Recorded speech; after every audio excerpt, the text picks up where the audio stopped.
Didik TV KPM. Murid-murid di rumah pula pasti tertanya-tanya dekat cikgu.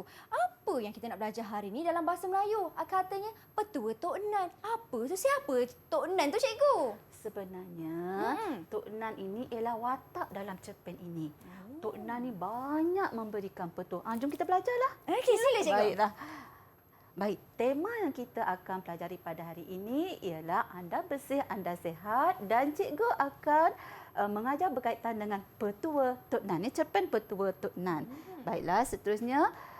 Baik, standard kandungan dan standard pembelajaran untuk fokus cikgu pada hari ini ialah SKS, standard kandungan 2.1, iaitu membaca secara mekanis pelbagai bahan prosa dan puisi. Manakala SP-nya pula ialah SP 2.1.2, iaitu membaca petikan prosa dan puisi dengan intonasi yang betul dan nada yang sesuai berdasarkan situasi. Jadi kita pergi lebih lanjut, Mira? Boleh, cikgu. Berkaitan dengan SP ni tadi, apakah yang dimaksudkan dengan mekanis? Mira tahu tak, nak membaca sebenarnya ada istilah mentalis dan mekanis. Wow. Apa dia mentalis? Mentalis bermaksud baca tu secara mental, secara senyap. Dalam fikiran. Manakala menurut SK 2.1 ini ialah membaca secara mekanis. Mekanis bermaksud bacaan secara kuat.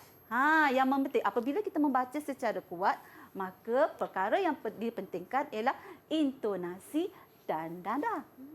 Yang ini yang cikgu nak tekankan pada hari ini. Manakala intonasi tersebut mestilah betul dan nadanya mesti sesuai dengan situasi semasa murid membaca. Mira pernah dengar tak kalau tiba-tiba dalam situasi dalam ayat itu ayatnya ayat marah. Contohlah kan. Hei anak muda. Kita tak cakap hei anak muda. Jadi betul. Intonasinya berbeza. Hei anak muda. Itulah pentingnya apabila kita membaca secara mekanis ini. Baik. Baiklah.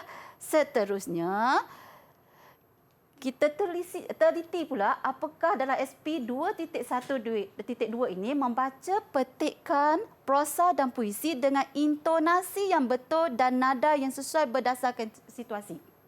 Jadi yang pertama kita perlu tahu intonasi itu apa? Intonasi bermaksud turun, naik atau tinggi, rendah nada suara. Seperti cikgu maklumkan sebelum inilah. Hei anak muda. Apabila kita dalam nada atau situasinya marah begitu, hei anak muda. Berbeza. Jadi ini akan menarik orang lain untuk mendengar apa yang kita baca tu tadi. Baik, seterusnya dalam SP itu juga ada disebutkan tentang nada. Jadi nada ni sebenarnya apa? Nada ni ialah lagu suara yang menunjukkan perasaan berdasarkan ragam seperti emosi, gembira, latar dan suasana. Mira, kalau kita gembira kan, kita nak menunjukkan emosi kita mesti melalui ayat, betul? Betul. Contohnya, gembiranya saya pada hari ini. Jadi intonasinya berbeza dengan gembiranya saya pada hari ini. Itu berbeza intonasinya. Baik, ya. Seterusnya, perkara yang kita perlu tahu juga adalah dalam SP tersebut dinyatakan berkaitan dengan situasi. Apa dia situasi ni?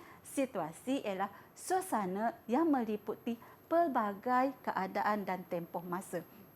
Jadi dalam sesuatu petikan ada situasi-situasi yang terdapat dalam petikan tersebut yang perlu dikenal pasti oleh murid semasa membaca secara metalis.